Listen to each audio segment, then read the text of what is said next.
RFM Matin. RFM Matin. Émission bi yeewaa Sénégal. RFM Matin 7h40 sunu gan Imam Ahmed Kanté salaamaaleykum. waaleykum salaam wa rahmatullahi wa barakatuh. ñu ngi lay dalal jàmm Imam ba noppi bindkat livre bi nga mujjee génne Mohammed le sceau des prophètes ci waxtaan ak yow lu bari waaye ñu njëkkee actualité ak xew-xewu jamono ak coow li fi premier ministre bi sulli bërki démb song yi mu song magistrat journaliste opposant noo ko gisee njëkk Imam Kanté. di leen nuyu yéen ñëpp yàgg Georges di nuyu équipe yëpp di nuyu képp ku ñuy déglu foo mën a nekk ci àdduna bi wërngal këpp waaw ni ko ñëpp déggee laa ko déggee am lu ma ci lire aussi déglu aussi commentaires yi mais daal li ma retenir mooy que il me semble que dafa am benn genre unanimité foog naa yéen noonu ngeen ko faral di waxee ci ñaawlu bu dul lépp itam lu bari ci discours premier ministre Ousmane Sonko. donc au-delà de Imam Kanté te unanimité boobu may wax man mii sam boobu partagé naa ci lu bari donc loolu mënul nekk hasard mënul nekk lu ñuy xeeb dama yaakaar ni aussi ñi nekk ci camp au pouvoir bi actuellement jox naa leen seen cër nangul leen ni ñoo nekk au pouvoir du ma leen sàllalu mais je crois que war nañu jàngat bu baax unanimité boobu am ñi nga tudd magistrat yi société civile bi presse bi ak ñeneen sax ñaawlu lu bari ci lu mu wax yaakaar naa loolu buñ ko jàppee lu woyof est-ce que duy gën di yokk clivage bi nga xamante moom lañ nemmeeku ci réew mi. kay te wax dëgg yàlla nag gën di xaajale. bien sûr parce que terme bi nga wax c'est très très justifié clivage discours bu mu def c'est très clivant parce que dafa am ñoo xam dañ leen boddi jël tout un secteur toute une profession ba max leen fële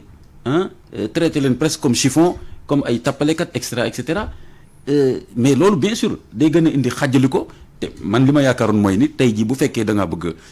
teg réew mi ci yoon ñoom lu bari lu ñuy wax nit ñi d'accord nañ ci diagnostic bi corruption bi ci réew mi caaxaan bi ci réew mi ñu bari d'accord nañ ci mais nag attention gis nga di doxalee noo xam ni jaaduwul pour ne da ngay defar réew mi mën na la indil beneen problème boo xam ni doo xam foo koy waxee kon fi mu nekk nii lu clivant yooyu soxlawuñ ko même bu fekkee ni tu as eu 54%. Tu es président de tous les Sénégalais, tu es premier ministre et tu dois gouverner avec des politiques publiques, des politiques publiques inclusives, pertinentes. Mais justement, Imam, on a là, il me semble qu'il y a des problèmes. C'est-à-dire que loolu mooy njuumte gi quoi foog ni président nga wala premier ministre waa Pastef kese te yeneen Sénégalais yi bokkuñ ci ça quand même c'est compliqué. boo gisee ku mel ne le doyen Alioune Tine dem ba naan on s'achemine vers un état pastéfien. Je pense que ku mel ne Alioune Tine on ne peut pas le soupçonner d'être contre Pastef ou bien contre Ousmane Sonko ou bien Diomaye donc s'il dit ça moom laa wax ni c'est pas léger moom laa wax ne camp boobu nañu jàngat yooyu gis nga xeeb taxawaay yooyu ak remarque yooyu ñu lay defal wala critique yooyu ñu lay defal mën na la indil problème bu dul jeex du xaaj même bu fekkee ni au départ on peut penser que tu as une bonne intention et que tu peux gouverner. C'est pas vraiment nouveau parce que on était là peut-être que gone yi wax ni yëpp xëy na léegi la ñuy xam politique mbaa média lu bees la ci ñoom mais le même scénario bi Ablaye Wade defaloo 2000 moo amoon journaliste bu yëkkati kàddu nguuru Ablaye Wade dal sa kaw. te Ablaye Wade presse boobu la jëfandikoo woon daanaka ba falu jëfandikoo c'est trop dire mais presse bi bokk na ci li ko tax am fës ak kàddoom fës ba mu falu 2000 ñu falu ñoom waa PDS di rëq ndiggu journaliste yi. mais oui bàyyi leen ko mu liggéey. bàyyi leen góor gi mu liggéey. te kenn mësu ko jàpp voilà kenn mësu ko jàpp bien sûr kenn mësu ko jàpp mais partagé naa vraiment parfaitement li nga wax ci wàll boobu mais ñi nekk ñi tey ji au pouvoir comme Sénégal lañ nekk léegi dañu bëgg a yóbbu fitu nit ñi ba léegi loo wax rek dañ lay jéem a wax ni bul ko wax parce que dafa mel ni da ngaa contre diw loolu du doxal réew li ñu bëgg a wax ñun contre ñu benn personne bu parce que demaluñu fenn Ousmane Sonko Diomaye et surtout ñoom dañuy wax ay valeur xam nañ ñu yoruñu wërsëgu kenn demaluñu fenn kon tam dañuy wax lu ñu xalaat ci réew mi nañ ko doon waxee ñoom ba jot réew mi kon tey ñoom presse bi nga xam ni dafa doon wax ay tooxi dooni régime bi génnoon man am na yoo xam ne sax dama doon jàpp ne xaabaabal la mais bon presse ak nu muy waxee ak nu muy defee loolu tey bu fekkee ni dañoo defee noo xam ni wala wax loo xam ni ñoom jubawu leen warul tax ñuy tenir propos comme ay propos de menace wala ay affaire fiscalité boo xam ni niñ ko war a traiter nii c'est pas dans la menace mais dañ ko war a traiter de façon responsable dañu war a aider la presse à pouvoir avoir un modèle de fiscalité bu leen di permettre ñu liggéey jël ay jeunes ñu liggéey yéen Babacar ngeen mën a former ay jeunes ñu liggéey loolu lay xaar ci ñoom pas taxaw di wax ne que presse bi ay tappalekat lañu du ñu fay fiscalité et cetera et cetera. il faut faire attention. ay sàcc lañ loolu dafa ñaaw. non loolu ñaawlu naa ko trop. non sérieusement ñaawlu naa ko trop. est-ce que fu ñu jëm du gën a garaaw sax ndax mbir mi yemul kese ci presse bi justice wa nga xamante ne yàgg nañ koy ŋaññi am na ay kaddu yi nga xam ne yëkki na koo jëmale ko ci magistrat yi am itam li nga xamante ne wax na noonu la doxaleeg li nga xamante ne ki nga xamante ne moo di son ministre de la justice. mais sama benn xarit France la nekk léegi la ma envoyé moom en général fajar daf may fajaru ko envoyé ki xam naa si lay am fraîcheur mais moo tax souvent yu am solo lay wax na mu ne ma mais le premier ministre dans ses propos. Encore une fois, je dis, on n'a pas de problème de personne. Mais il m'a dit, le Premier ministre, c'est une fonction. Dans ses propos, a mis à terre le ministre de la Justice. Et je partage ce qu'il a dit. Il est en France. L'UMS devrait faire un communiqué pour, n'est-ce pas, se défendre et condamner ses propos. Mais l'UMS reste silencieuse pour le moment. Pourtant, l'UMS, quelque part, il y a un coup de main à Assisi. Mais les grave, je pense, moi, le Premier ministre du Sénégal accusé président au Conseil constitutionnel de corruption de côté de carrément Badio Camara que dimanche. Ah bon, l'autre échappé non. Ah ben voilà. Mais on ne devrait pas avoir ce genre de propos avec les institutions. Le Premier ministre, hein, on parle du Premier ministre. Le Premier ministre. Non, mais c'est pas du léger. Je reprends encore ce terme-là. C'est pas du léger. Il faut que le Premier ministre sorte un peu de cet état d'esprit d'opposant. Je partage ça. Maintenant, il gère, il gouverne. Je ne sais pas si règle moi que Imam, est-ce que nekkul da ngeen ni xaw a sonal seen bopp rek magum jëmm la xam ne li muy def noonu. Est-ce qu'il a besoin d'être conseillé comme un garçon, non, un gamin? Il est responsable de ce qu'il dit. Ah oui, et on le tiendra responsable. Bien sûr, non, on le tiendra responsable. Parce que réaction yu bëri mooy way na xam ne nekkatul opposant mais loolu moo ko gën a xam ñëpp non je pense que. non d'accord bon peut-être ñun ñoo koy waxee noonu. Voilà peut-être ñun ñoo koy waxee noonu journaliste waxee ko neneen et cetera. Il faut qu'on parle du livre désolé parce que. et waa Kaam aussi ils peuvent dire non dañoo yàkkamte et cetera mais daal li am solo mooy loolu mooy que fi mu nekk nii daal son discours a mis mal à l'aise les gens je reprends le terme de Déthié c'est un discours clivant et ça ne va pas dans le bon sens. Un discours la jox xale yi parce que xale yi foog mu jox leen dara comme liggéey amagul Bambey naatagul xam naa mu ne xaaral ma jël kàddu jox xale yi ñu jëfandikoo. en attendant loolu bàyyi naa la ko en tant que Babacar Fall journaliste. ay technique la Imam dañ dem ci livre bi de mais ginnaaw xew-xew jamono itam mooy tabaski gii ñuy waajal. ñii ne dimanche. ñii ne altine. atte bi lan la parce que am nañu jàpp ni Sénégal ak foo mu nekk ci àdduna. bu ñu defee taxawaayu Arafat ba ci ëllëg sa rek automatiquement tabaski la am ñeneen scientifique yu wax ni non ça dépend ci réew bi nga nekk ak na weer wa feeñee. lan mooy atte bi. gis nga position wax ne taxawaayu Arafat suba sa mooy tabaski erreur la il est vrai que nag dafa logique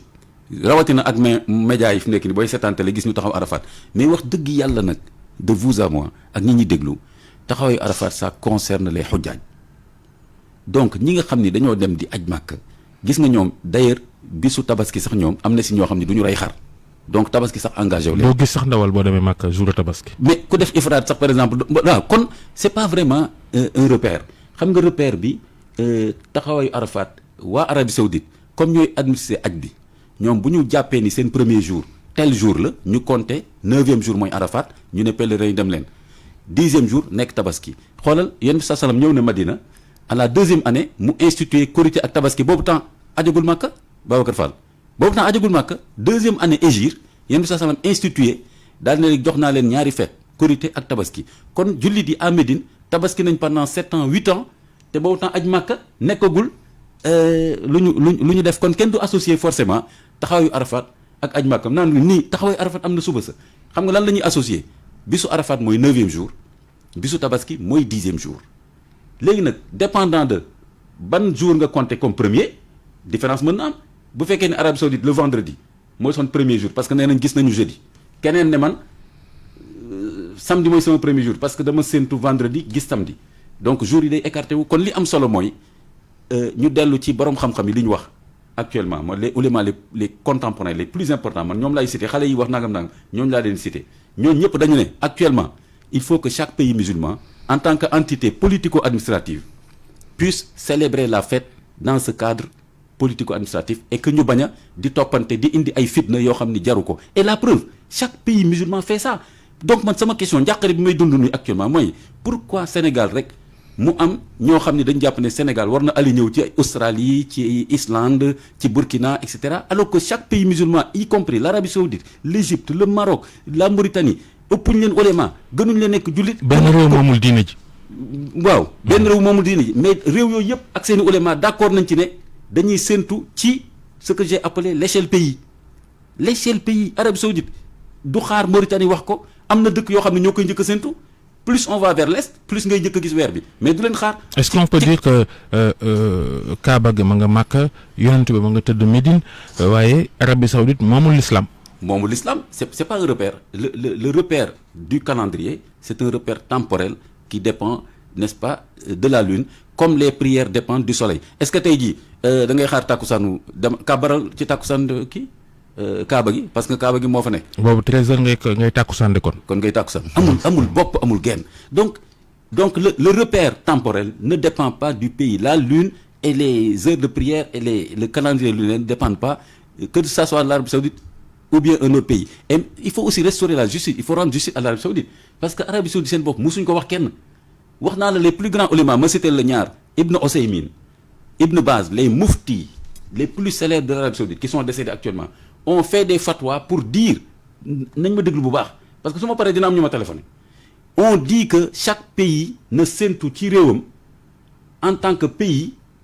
ba pare ñu feetandoo korité ak tabaski parce que ay mbokk lañ bokk seen réew mais bu ñu topp ñeneen ak yeneen réew bay indi jaxasoo ci seen dëkk lii ma la wax c'est des oulémas saoudiens qui l'ont dit donc il faut leur rendre justice am na ñooy wax naan woy dañuy topp Arabie Saoudite moo tax ku bëgg a topp Arabie Saoudite sa affaire la mais waa Arabie Saoudite ñoom seen ulama musuñu wax kenn mu topp kenn au contraire seen fatwa li ñu wax mooy dëkk bu nekk na ko régler suñu demee nag ba pays musulman yi di waxtaan seen biir di jéem a harmoniser seen biir ñu def ko mais dafa ne fi ñu toll nii pays bu nekk na ko régler et c'est ça que tous les pays musulmans font sauf le Sénégal Burkina day xaar Sénégal Mauritanie day xaar Sénégal Australie day xaar Sénégal Arabie Saoudite day xaar Sénégal mais donc si on veut régler le problème d'abord il faut qu'on se mette d'accord sur l'échelle pays mooy que on va observer et se mettre d'accord pour fixer les dates pour ce qui concerne notre pays ñu encadrer ko par le calcul astronomique n'est-ce pas et ñu am une institution inclusive qui ne sera plus la CONACOC parce que elle est en crise et qui ne sera pas aussi la commission des musulmans rek benn institution qui sera reconnue par l'État boo xam ne mooy def suivi des dates. justement fa laa bëggoon ñëw commission yi xaw nañ fay bëri est-ce que direction bu yees bi nga xamante ne kilifa yu bees yees yi nekk ci bopp réew mi logé ko présidence de direction des affaires religieuses et autres est-ce que mën na cee indi dara. Direction bi ñu logé à la présidence déjà j'ai des réserves parce que foofu je trouve ça assez compliqué pour des gens qui disaient que le président a trop de pouvoir on lui rajoute un pouvoir sur les religieux parce que bu ñu ko logé foofu ils sont sous la coupole directe du président ça me pose problème mais au-delà de ça il faut que ces nouvelles autorités là puissent régler ce problème ñi fi nekkoon jéemoon nañ ko par exemple Antoine Diome le ministre de l'Intérieur avait et c'est le ministre de l'Intérieur qui est le ministre de mais nag Sénégal dafa compliqué nag imam loolu moom c'est ça aussi c'est-à-dire que les pouvoirs publics aussi li ñu leen ko mën a comprendre mooy fi mu toll nii dajale waaso yi ci wàllu diine l'islam ci Sénégal lu jafe la. jafe la mais mën na nekk jafe na mais mën na nekk je donne un exemple xoolal par exemple il y a une délégation pour le pèlerinage qui est une institution de l'État doone Tidiane la Ibadou la du ma respecter règles yi donc mën nañu respecter les règles du calendrier. Bah, c'est différent de la pratique de la foi ça c'est beaucoup plus compliqué. non mais aj Makka c'est la pratique de la foi aussi c'est-à-dire te mënoo jaar fenn lu dul gouvernement bi li mu wax même aj Makka aussi c'est la pratique de la foi donc le tabaski korité c'est des dates ma jox la benn exemple Babacar le président tabaski bii di ñëw dana am fu mu jullee de dana am jour bu mu julli ban jour lay julli donc il fait un choix forcément il va prier soit dimanche tabaski. Il risque d'être embêté alors. Voilà donc il faut régler justement mais donc il faut régler non je suis sûr qu'il va prier le lundi c'est-à-dire le jour. Les rigueurs de la République. Voilà il va prier jour bi nga xam ni la CONACOC moom la wax parce que loolu mooy majorité waa Sénégal ak sëriñ si loolu lañ jàpp fi mu nekk boo demee tey Tivaouane Touba Ndiassane ak Dakar tey li ñu jàpp mooy loolu mu am nag d'autres groupes que je respecte yu jàppale ne mais xoolal le président pour respecter justement la République il va prier le lundi mais pourquoi il va pas dire que non je respecte la pluralité damay julli fii tey dimanche lundi tam ma julli fële donc il nous faut un calendrier qui va respecter aussi les règles de la République mooy faire des dates fixées par le pays comme ni ma la ko waxee une institution reconnue boo xam ne mooy jox date yi le ministère mu entériner ko chaque fois mu avancer daal ne Tabaski ak Korité date bi la tous les pays musulmans qui ont réglé le problème c'est comme ça xoolal soit c'est un pays islamique entre guillemets c'est la Cour suprême wala le Mufti qui le fait soit c'est un pays laïque entre guillemets le ministère en charge moo koy annoncé Sénégal rek ñoo bàyyee affaire bi ay groupe particulier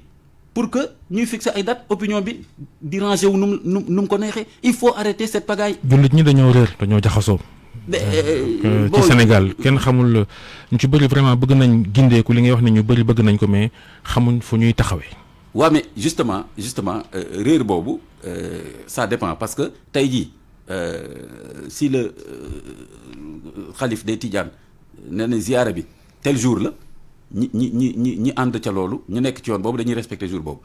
suñu ne màggal Touba nangam et cetera parce que am na discipline donc discipline boobu c'est à géométrie variable de li ñuy wax julli di kii nii am na lu ñuy discipliner ak lu ñu dul discipliner selon seen attachement ak seen et cetera mais pour ces questions là la date des deux fêtes communautaires qui a un impact national et familial et religieux nañ ko régler mooy que le gouvernement va appeler un séminaire boo xam ni ñëpp dañuy ñëw toog ku ñëwul ñu xam ne kon tu n'es pas engagé et que doo fi am. je suis sûr que le jour xalif tarixa yëpp toog déggandoo ni léegi ñoom ñooy àndandoo di defandoo yëf yi problème bi dina régler. mais bien sûr c'était réglé même à moitié parce que quelque part c'est vrai qu'il y avait quelques problèmes man siège naa ci Konakok bi Yann Thiam rahmatullah alayhi il avait réussi quelque chose mooy il y a des moments où les deux grandes communautés au Sénégal ne se parlaient pas si côté weer bi souvent aussi faut dañu naan ibaadu yi ñoo indi problème bi non Mourchid Yann Thiam ba muy proposer Konakok c'est parce qu'il y avait souvent des divergences entre Touba ak Tivaouane na tarixa yi mu ñëw il a quand même pu fexe ñoom ñuy waxtaan yónnee ko seen représentant donc on me dise pas que c'est tellement compliqué qu'on ne peut rien faire non il avait réussi à faire ça mais après il y a eu émergence de ce groupe là qui se dit internationaliste entre guillemets indi beneen dimension mais donc dafa laaj rek comme ni ma ko waxee l'État dit du ma accepter ti ñaari fête ci dëkk bi parce que ku bëgg a wax ne l'islam moo ñu may loolu ñu ne la gënoo fi nekk jullit waa Arabie Saoudite Yaya Jammeh noonu la defoon Gambie benn julli mais écoute Babacar c'est tous les pays musulmans est-ce que nit ñaa ngi may déglu c'est tous les pays musulmans qui font ça bëgg naa nit ñi bàyyi xel loolu c'est tous les pays musulmans qui décident sur la base de l'échelle pays Mauritanie am nañu frontière ak Sénégal dañuy xaar Sénégal li ñuy wax Mauritanie lay concerné mais jour boobu même ku d'accordul te am na fa de loolu tam ma préciser wàlle comme ñu yóbbaale ko dans tous les pays musulmans il y a des groupes qui ne sont pas d'accord forcément ci date bi. mais sañ ñoo julli de. mais loolu laa bëgg ñu def ko Sénégal nag ñu ne ma yooyu non da nga bëgg a jaay doole nit ñi et cetera il faut discipliner les gens te islam ci boppam discipline Babacar mais boo génnoon léegi fii tisbaar nga bëgg a dem julli ji ci jàkk ji à côté boo amul benn heure bu ñu fixé julli mbooloo dana fa duñ la ubbil sax jàkk duñ la ubbil c'est la même chose xoolal les deux fêtes sont des fêtes communautaires Georges bàyyi na ma yëf yi kon ñu tëj léegi imam les deux fêtes sont des fêtes communautaires xoolal c'est des fêtes communautaires il faut arrêter d'en faire des fêtes selon les sensibilités d'accord avec vous mais livre bi nga bind di Mouhamed le sceau de prophète oui on aura d'autres occasions déjà livre bi fan lañ ko mën a fekk bon livre bi nag moom par livraison lañ koy amee loolu dama ciy profité waxaale rek gis nga il faut donner le numéro de téléphone on va voilà 77 658 27 17 27 17 ku woote foofu 658 27 17 ku woote foofu le livre de l'imam Ahmad Kanté chapitre yi am na solo lool mais damay wax rek ci bi nga xam ni moo ñu yóbbee tamit jaamu yàlla gi mooy pomme bi maam Adama lekkoon te seytaane dugal ko ca qu'est-ce qui s'est passé en fait ce qui s'est passé c'est que Adama dafa déglu Iblis fàtte li ko sunu borom waxoon te loolu moo ñuy dal tous les jours noonu laa koy waxee temps yëpp sama séance dédicace yi may dem dimanche bi maa ngi woon